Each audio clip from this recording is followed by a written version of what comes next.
Ladies and gentlemen, welcome to Chronicles of Hollywood History, past, present, and future. Welcome. And here now, Corey Gomez.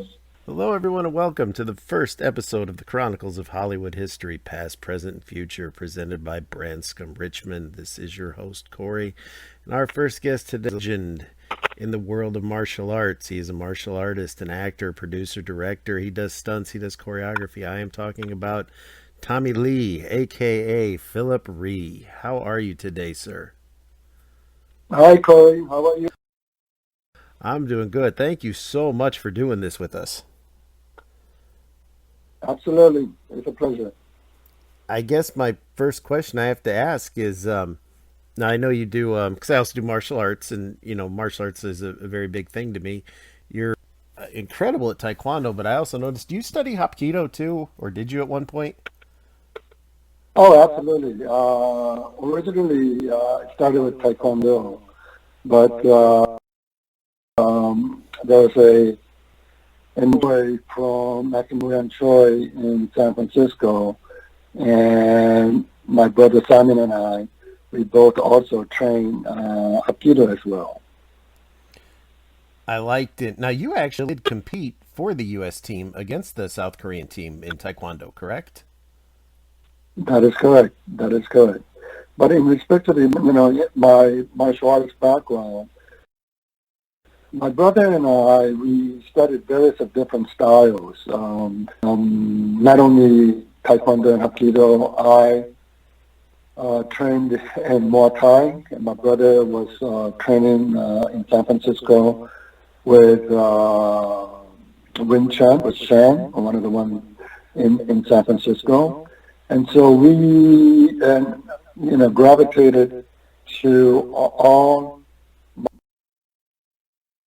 martial arts. And the reason being is because every martial art has a what can I say? There's a power and there's a weakness. And so, for instance, let's say if you do Hapkido, you could throw and take people onto the ground, but doesn't have a lot of kicks and elbows and punches. Taekwondo is great kickers, great, phenomenal kicks. But when you see the Taekwondo, it doesn't use a lot of hands, especially in competition. So, and Kung Fu has fluidity and beauty. So, martial arts has the yin and yang. And in order for somebody to really be great at something, you have to learn many different types of martial arts. Does that make sense? Mm-hmm. Yeah, Yeah. my son is a big admirer of yours. Best of the Best 2 is one of his favorite films. He started studying Taekwondo after that. He's got his junior black now. Now he's doing Kenpo karate because, he really liked the Perfect Weapon movie too. Yeah. I mean, yes. I mean, it's important to learn the art properly. I'm glad your son learned all the way through black belt and then transitioned into another style to learn, which is good. But a lot of people, they try to do it too fast. They don't know the fundamental, the art, let's say Taekwondo, and they jump to something else, and they jump to something else. That's not good. They should learn properly, get to the black belt, then learn another style, and so on and so forth. That's what I recommend, and that's what we did. Yeah, I stayed till second belt for Tang Sudo. Then I started studying judo. Still when I was younger. Now I actually am doing Kenpo with my son as well. But the pandemic kind of prevented us. I don't want to go on a mat that's a petri COVID, so we haven't been to the dojo now in about 5 months. I know the feeling. We Exactly. work the bag at home. Yeah. I mean, if you've been training for a long, it's like fishes have to swim. You can't stay. And it's interesting, more so than ever right now, people need to exercise. Whether they go out to the park, they go out or inside their house or their apartment, because if we don't exercise and work out, our immune system gets weaker. And work out, it helps our immune system. So I would recommend that to everybody. Don't just stay at home. Go out, run, work out. That's the best. It is. I'd work out every day. I have to, even if I can only squeeze in 45 minutes or so, you still got to get a little exercise in on you. That is true. That's good. Yes, absolutely. Now, martial arts, was your end game to become, because you kind of broke in during the big action craze, was acting always the end game, or were you, how did you get into that? Well, I trained under Grandmaster Chong in Los Angeles. And Master Chong was already getting into making movies. And in Japan and LA. And basically, he brought us in and we did stunts together. And I started to get the bite. And I said, you know what? This is something that I would love to do. And so I went to acting classes and just worked my butt off. And one day I knew that I would get a break. And that was my belief system. And well, I mean, we did a lot of crazy things in terms of getting hurt and doing stunts. And actually we were getting into a situation where the only way for us to get into the film business is for us to create the story. Because if we don't create the story, we will always be stunt guys, and we will never get a shot.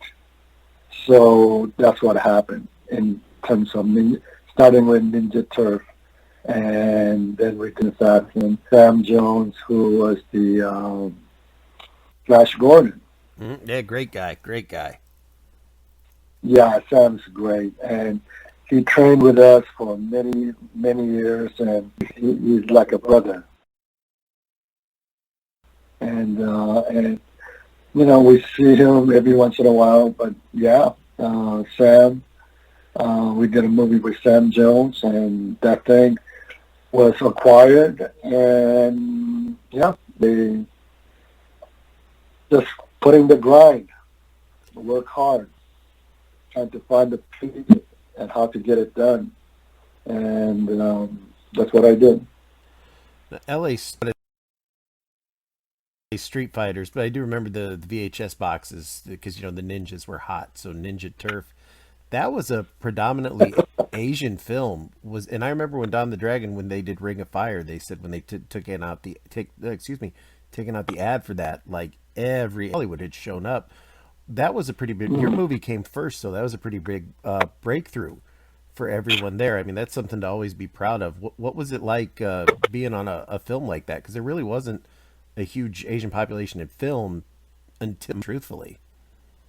Yep, there was none. Only movies that came, the Kung Fu movies, was from Hong Kong. And I think Ninja Turf was probably one of the ones that was made in the USA, because before there was none.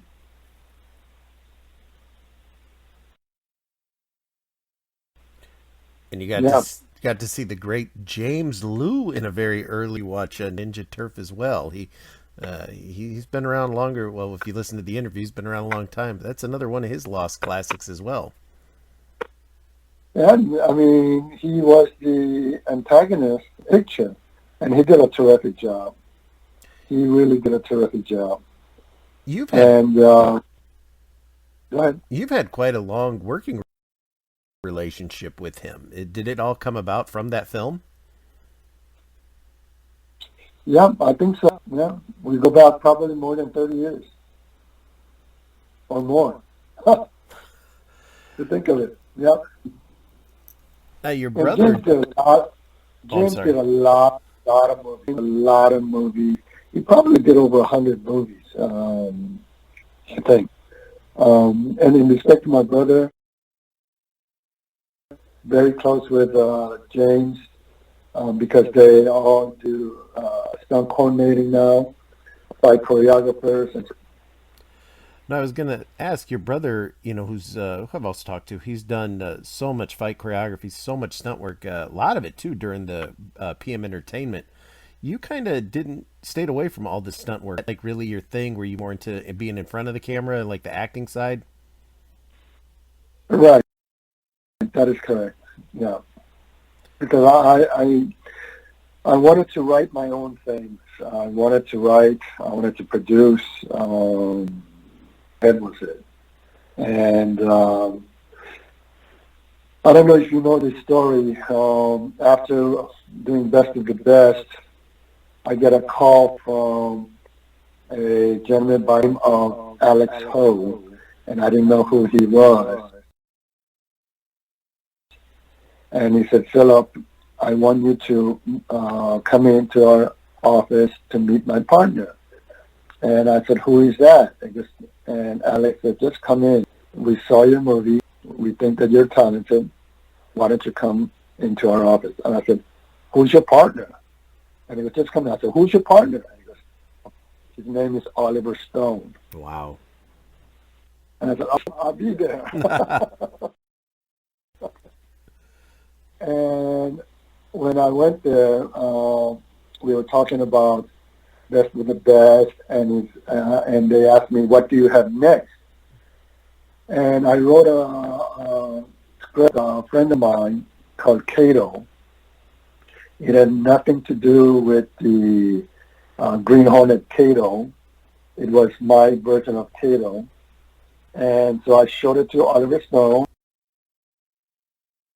and he liked it, and he took me to Warner Brothers and got me a 3-picture deal at Warner Brothers. And then he brought a director new in the United States, and that gentleman's name was John Woo. My favorite director. And John and his partner, Terrence Chang, Oliver Stone, so they were supposed to, so everybody came on board, and we were going to do this movie, Cato, starring me. And then something terrible happened, actually, because the executives at Warner's, they didn't know John Woo very well. And they made a comment saying, why do you want to use this guy? Sync sound. Because in Hong Kong, everything was shot without sync sound because it's very noisy. So they would dub the dialogue in English. And so on top of that, the offer they made to Director John Woo, not a lot. So it was kind of disrespectful. And so Universal heard about it and brought John Woo to a picture that Van Damme did. I think it was Hard Target. Target. Thank you. Great movie. And I lost an opportunity to work with John. But that is life, you know. That is life. But John did a terrific job, and after that, he just really sprung out and did the Mission Impossible, and was, I mean, he's a terrific director. I still very much love his works, very much. Is there any other directors you've always wanted to work with that you haven't had a chance to yet? Uh, Not right now, not anything that I'm thinking about right now. But there's a lot of great directors. I mean, there's a lot of great directors. There's a lot of great, and I think it's all about chemistry, all about timing, all about financing, all about distribution. It's a big puzzle that needs to be put together, and it takes a lot of work, a lot of trepidation, a lot of patience to get a picture off the ground. So, but these days there's like Chad Chlesky, his partner David. There's a brother of mine named J.J. Perry. He started with the stunt, and he was with me when I was doing Best of the Best 3. And then now he is one of the top stunt coordinators. On top of that, he's going to Chad producing for him at 8711. So proud of JJ, and in fact, a lot of respect for Chad and David, because they started from like us. We started as a stunt coordinator. And now they're on top of their game, and it's really great to see. How hard was it hard at all for you to get Best of the Best? The first one, was it hard to get off the ground, or was there interest in that right away? Actually, what happened was the movie Silent Assassin. The Silent Assassin was done with Master Jun Chong, and we sold it to a guy named Jonathan Crane, who was the manager for John Travolta. And they were getting into distribution. And so between Jonathan Crane, his company, and Sony, they were interested in Silent Assassin. So, but at the end of the day, Jonathan Crane's company, they offered us a lot of money. So we went and sold it to Jonathan Crane's company. Then Sony, came back and said, Phillip, we really wanted to buy Assassin, but what do you have next? I said, well, I have something. And they said, what is it? And it's called Best of the Best. And he goes, what is it about? So I told him the story. Then he goes, that's interesting. And they asked me, I said, do you have a script? And I had the script done already. So I sent it to them, and within 1 week, they said, guys, love the story, we're in. Wow. We will acquire for the domestic, and so we had our territory national, and so that was how Best of the Best was made. Were you involved in the casting of it as well, or was that up to the studio? No, I mean it's a collaboration, and we had our list. We loved James Earl Jones, Eric. Eric is terrific.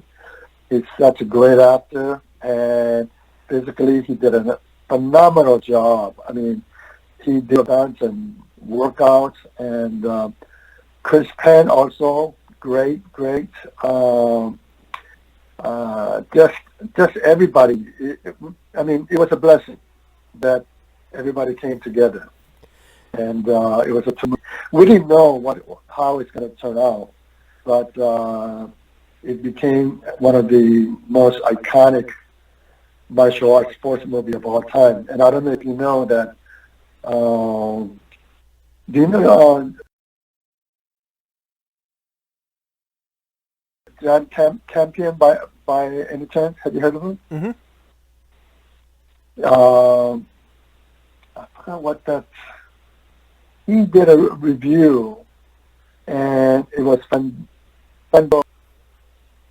Pick 15 most inspirational movie of all time, sports movie, and we made it. Best of the Best made it into that Fandangos, and along with Rocky. So that was awesome. And the other one, it was AMC movie review that John Champion did, and yeah, he praised it so much, be thankful enough.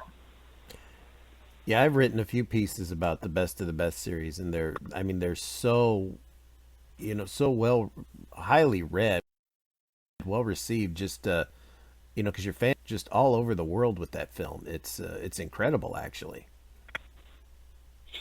Yeah, what I wanted to do is because I wanted to elevate the genre. I had Hong Kong movies, and they used to call it chop Mm-hmm. movies, and I was kind of offended, and I said, martial arts is a genre, but people are saying it's a chop movie, low budget chop movie, and that was not cool. So I said, let's elevate the genre and let's bring in some really great actors, and that's what we did. Did you and your brother work with Chris Penn for the fighting, or was he training with Don the Dragon even back then? Um, we were training with everybody. I mean, Chris used to box, and at that time he was training with Don. Don also is a terrific fighter, very, very accomplished kickboxer. But I don't know at that time if Don was training him. Maybe, I don't know.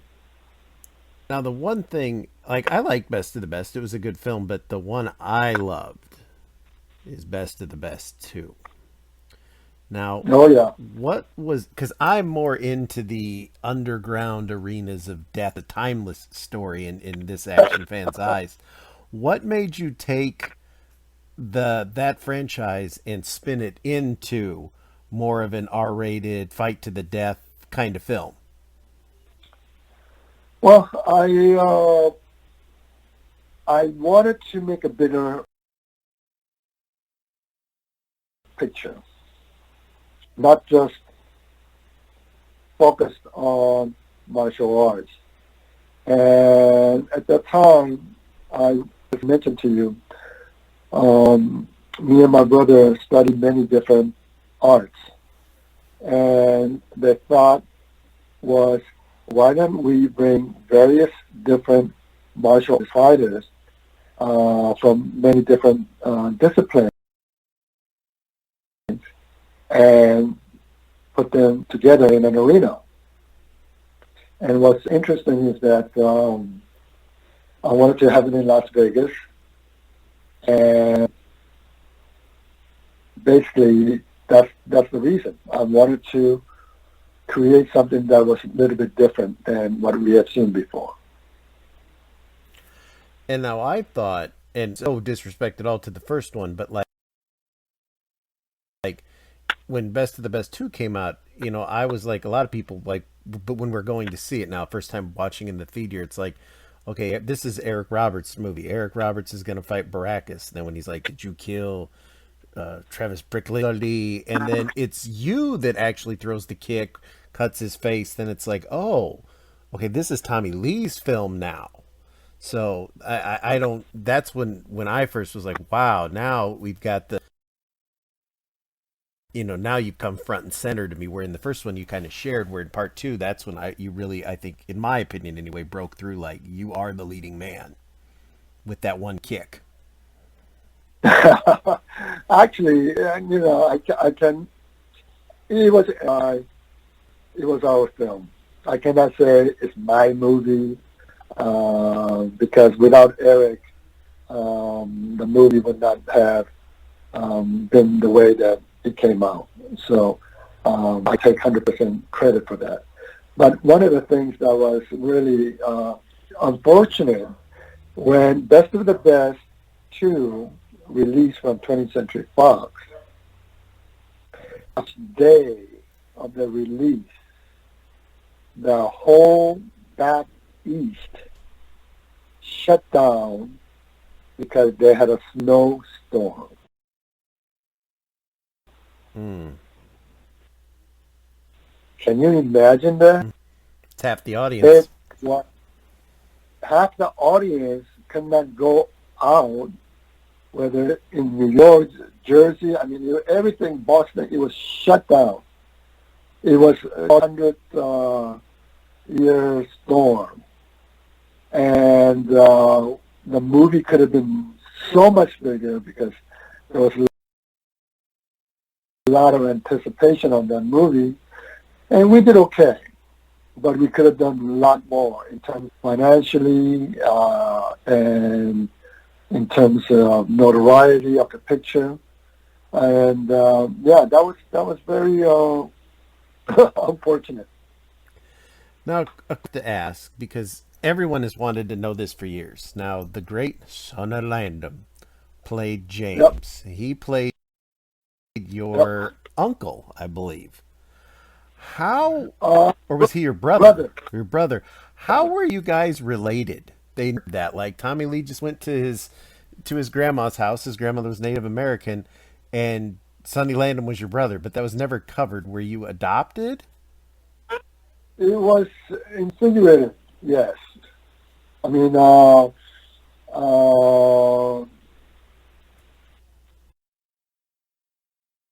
grandma kind of raised me, kind of a thing.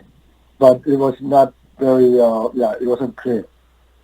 But that was supposed to be the story background. Was Sonny, like, did he have to audition, or was he your choice for that going in? It was just going in. I said, we got to get Sonny. Sonny Landham, 48 hours.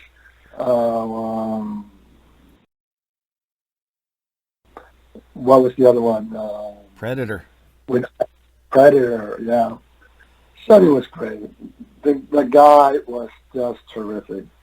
Terrific to work out.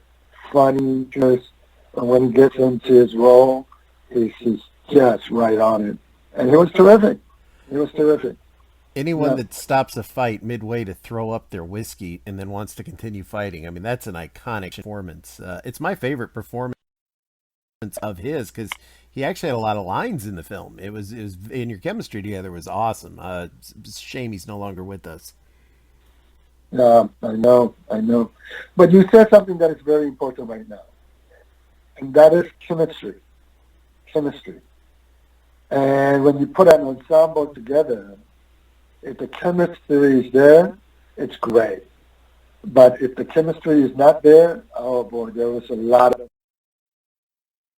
fighting, arguments, stuff like that. Yeah, but chemistry is really important in a film, I think. Wayne Newton was great. He was a great choice for a bad guy. It's a shame he didn't do he's done a handful of movies and television. Shame he didn't do more. He was the owner there of the Coliseum.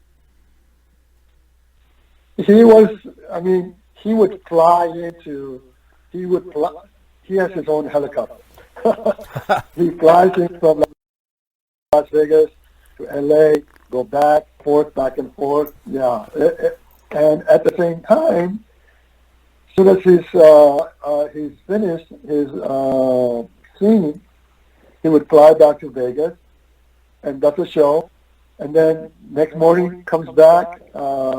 But he's such a terrific guy.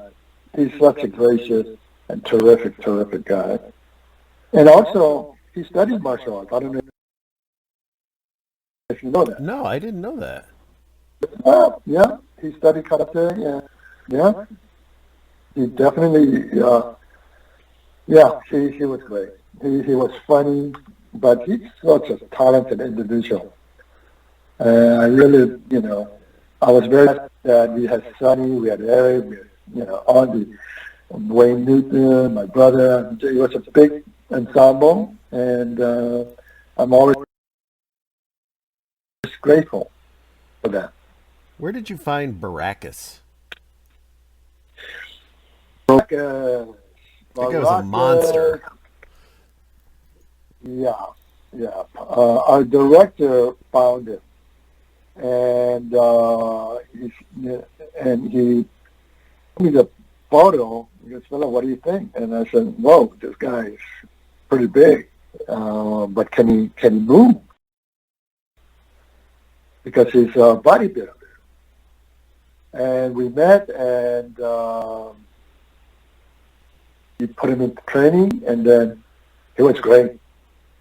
I mean, this guy, for a big guy like that, for him to learn so fast, and Rolf, his name is Rolf from Germany, but he really trained hard. We all trained together.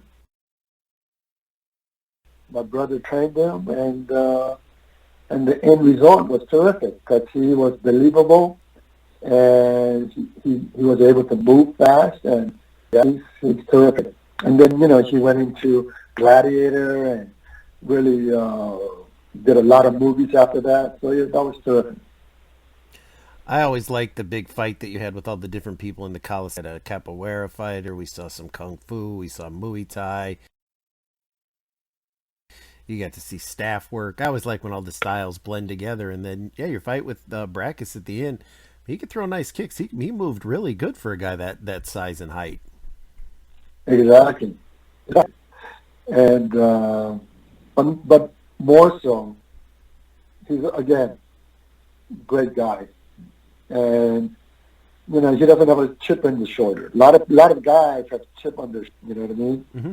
But he was so humble because he was a huge celebrity, I believe, in Germany. Yeah. So, and his very close friend is even today is Arnold. Now, when you did Best of the Best 3, which I'm a pretty big fan of, actually. I really like that. That's actually my second favorite of the series. Eric wasn't in that one. When it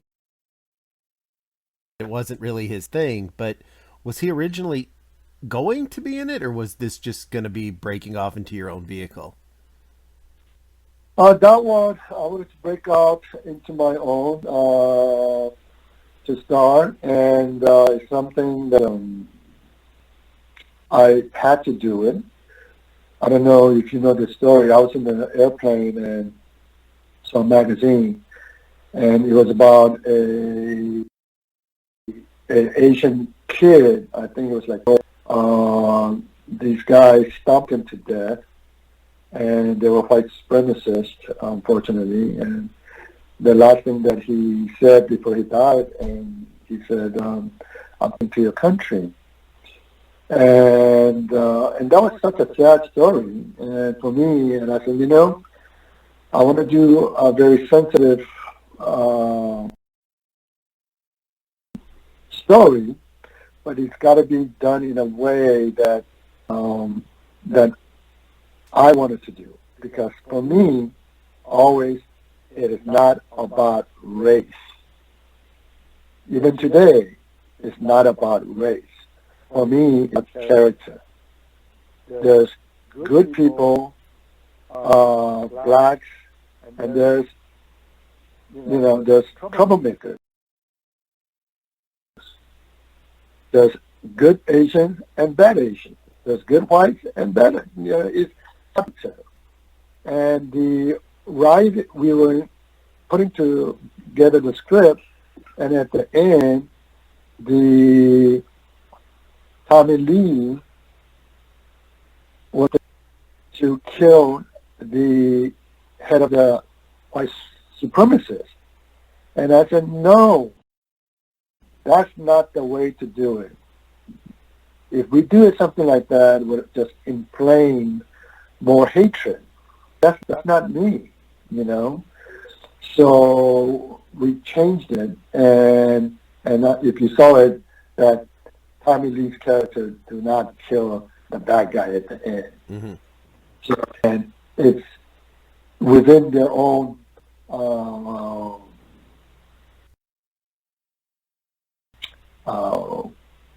own guys. They're the one who took him out, not Tommy Lee. And we beat for people.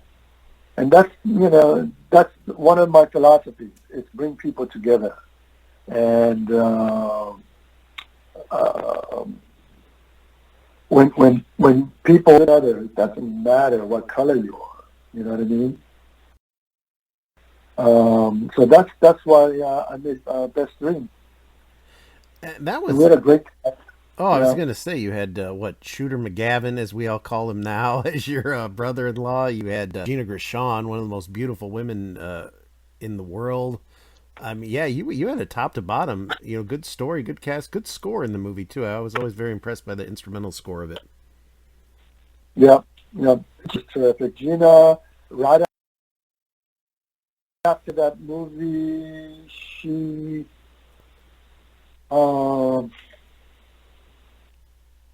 got a big role right afterwards. I forgot that movie is. And then she also did Showgirls, and did Face Off with Travolta. Great movie. Yeah, and actually John Woo directed that one also. With Nicolas Cage. So yeah, she's terrific. She's a great gal, great friend. She even got to be in the Steven Seagal movie Out for Justice, so she crossed paths with two martial artists in her career early on. Did she do a movie with? Yeah, she was in Out for Justice. She was the bad guy's sister that Seagal arrests. Oh, interesting. I forgot about it. That means I'm getting old. Or you just didn't watch a lot of Seagal movies. That could be it too. Like Seagal I don't talk bad about anybody else. Seagal, when he came out and he showed his way of the Aikido and stuff, and I applauded him,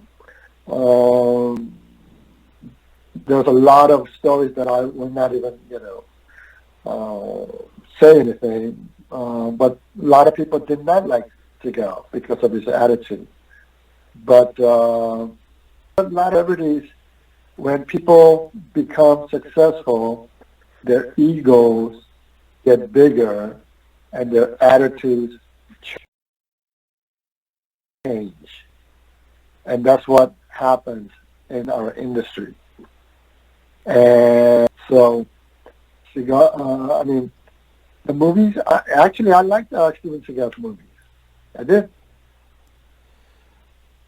Now, when you finished Best of the Best 3, you came back with I like that one too.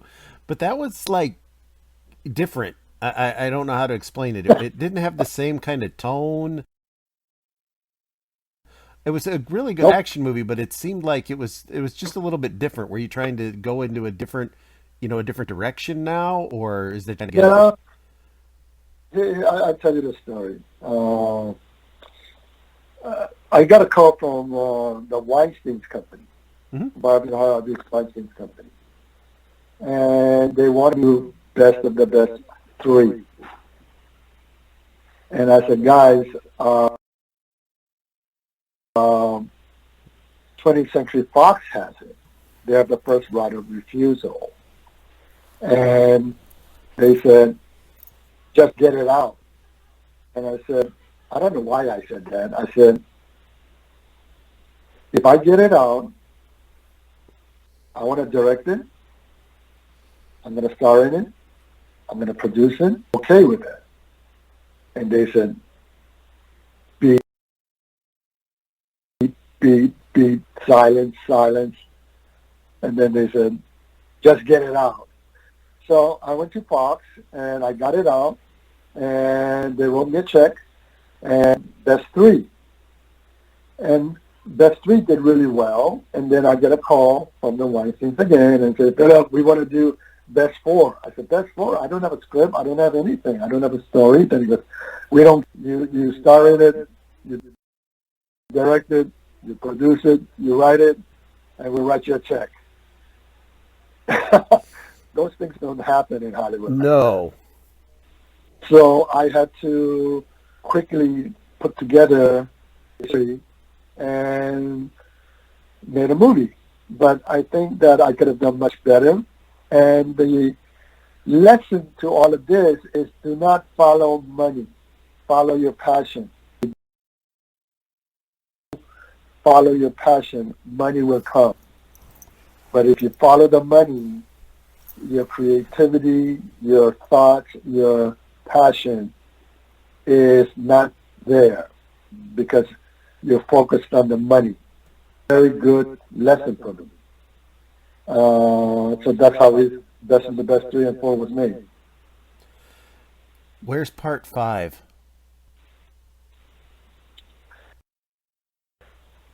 Part 5.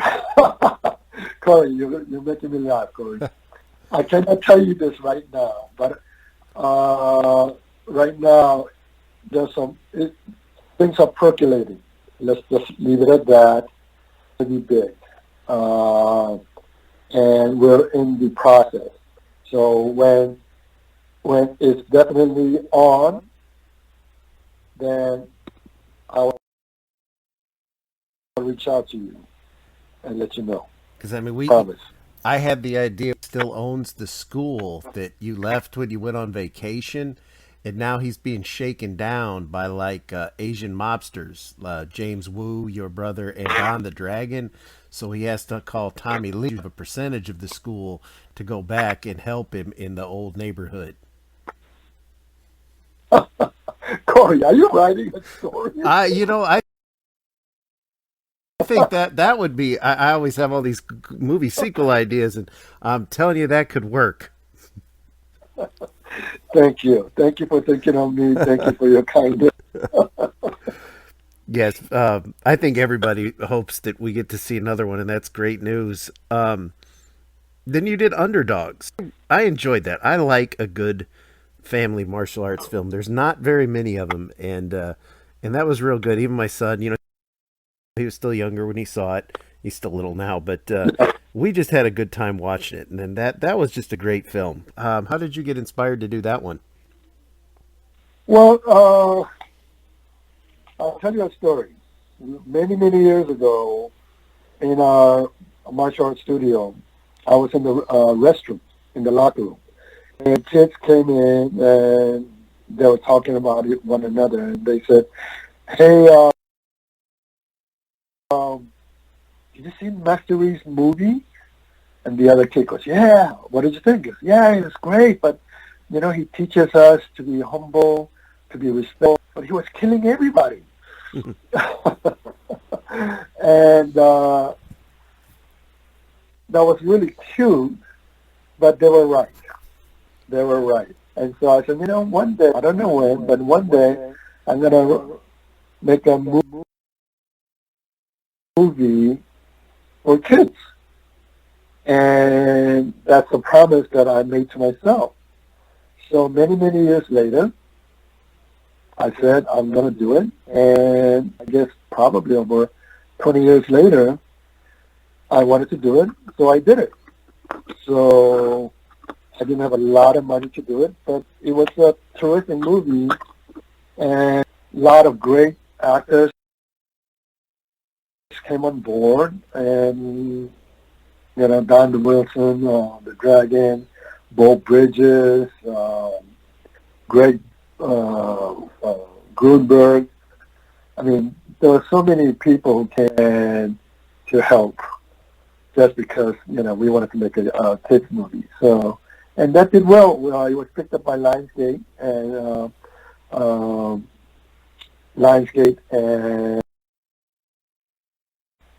Stars, the parent company. So, yeah, so that's something that I wanted to promise. I made a promise, so I fulfilled the promise. Have you ever thought about doing, because like Cobra, rightfully so hot right now. Have you ever thought about doing Yeah, like a television show? I do have some thoughts on that, and we are in development. Yes, Would it be the best of the best television show? I cannot tell you that right now. Are there are there any martial artists out there now that you would? I mean, there's a lot of great people. There's a lot of that. I mean, there's Tony Jazz of the world, and you got Scott Atkins of the world. There's a lot of people out there. Mark Dacascos is great. Who else? Jeez. I mean, there's a lot of great martial artists, and me, it's not about just making a fight movie. I'm really focused on a great story, and it's not easy, Corey. If it's just a fight movie, yes, I could just type it up and go, but that's something that I don't want to do. And I've been offered a lot of money for some of the movies, and it just didn't gravitate me. It wasn't for me. It was, it just was not for me. So I could have made a lot more money, a lot more movies in that genre. But I don't know. I'm a pretty stubborn guy in terms of what I want, and at least at the end of the day, I want to be proud of what I created and make. Um, but the next generation is my son, Sean Rhee. My son, he's phenomenal. He's only 20 years old, and he studies various different martial arts, and yeah, he's going to be the next one. Are you writing a script for him? Possibly. But he has. So I'm thinking about various different stories. So we'll see. We will see. Is there ever a role that you turned down that you regretted? Well, um, no, I did not. I did not because I wanted to do what I wanted to do, but producing and there was one deal that fell apart. That kind of was disheartening. We did a 3-picture deal with Village Roadshow, who did Matrix. And it was me, Gene Kirkwood, producer of Rocky, Bobby Mandel, City Slicker, picture deal for $9 million. And that was a lot of money at that time. And then we, went out, celebrated, opened up champagne. And then a year later, the chairman of Village Roadshow, Greg Coote, he was another executive came in, and he was out. And the new executive president came on board, completely wiped out Greg Coote's slate. So it's a crazy business, Corey. It's a crazy business. You can make a lot of money one day, and you can lose a lot of money the other day. So it's really it's not stable. As an actor, stability is very tough. You could be the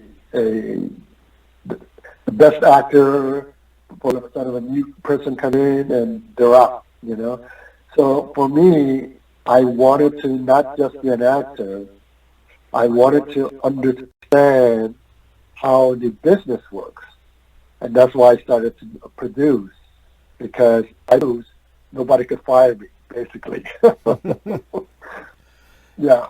Do you have any advice for people now that are wanting to get into, say, writing, acting, stunt work? Any advice for people trying to break in? Yeah, I mean, I know there's a lot of so many people out there who are very talented and they don't get a shot. What I would recommend is now everybody has a video camera. You could even do it on your iPhone.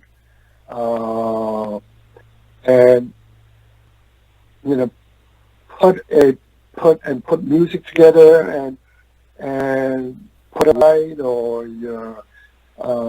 and just, send it out. Before we couldn't do that.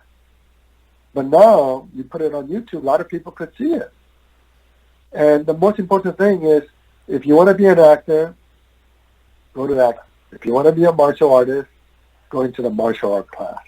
You got to study. You got to study. Because once you're good at something, then you have confidence. And when you have confidence, there's a certain energy between people. That energy, you cannot see it, but you can sense it. So when you walk, for instance, Corey, just by you and I talking to each other, I know who you are, and I think you know who I am. Correct. So when you see people and you see good people, there's if you find people that energy, whether it could be a woman, or it could be a guy, or it could be a grandma or grandpa, the eyes see each other, and you just smile at each other. But certain people that come towards you, and you look at them in their eye, there's activity and a lot of bad energy. So there's, so that is something that I'm beginning to understand and trying to learn more about that, people's energy. And when you have good energy and a lot of people gravitate towards you, then things will happen. And my recommendation for the upcoming action stars, work your butt off. You gotta work. You gotta work really, really hard. 2, you cannot succeed by yourself. You gotta have a team. You gotta have people around you. Bring people who could write for you, and somebody could really graph your talent. And a lot of people who try themselves, it's very difficult. You got to have a team. You got to have a team. So that's what I would recommend. I won't take up much more of your time. I'll end it here because I know this is for those listening. This is actually being recorded on a Sunday morning, so I'm early. Do you have any words for everything going on right now with the coronavirus and all the just turmoil basically in our country? Do you have any words you'd like to before we go? Yes. If there's one word, is kill people with kindness. Kill people with kindness. That's something that we all need to do. Does that make sense? It does. It does to me. And I'm sure it does to everybody out there listening. Yeah, I think it's really important. These are really extraordinary times, and a lot of people are hurting. And I think that the peace officers, I just heard that everybody's quitting. This is not worth it. And also, one of the things that I'm really ticked off about is the media. Media is flaming this whole pandemic and the riots.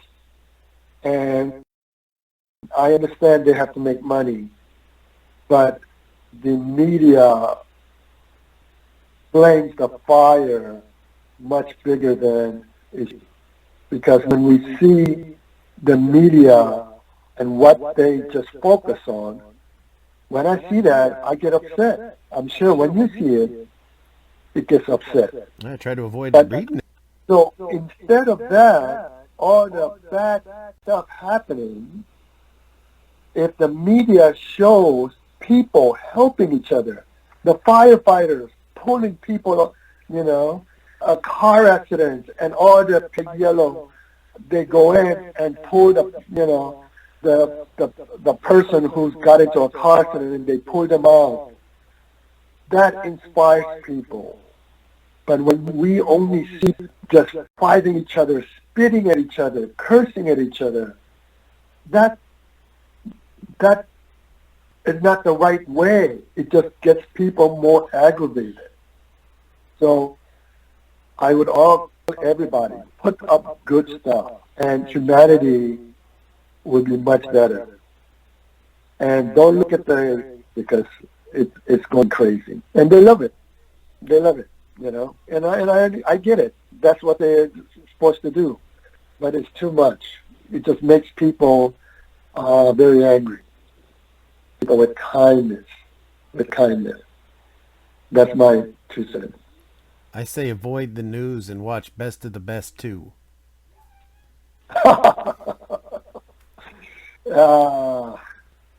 Thank you so much for doing this. I'll let Branscombe know you said hi. Thank you for taking your time out of the day for this. I really do appreciate it. No problem, Corey. I thank you again. Thank you for your time, ladies and gentlemen. You have been listening to the Chronicles of Hollywood History. Thank you from Gomez Richmond Productions.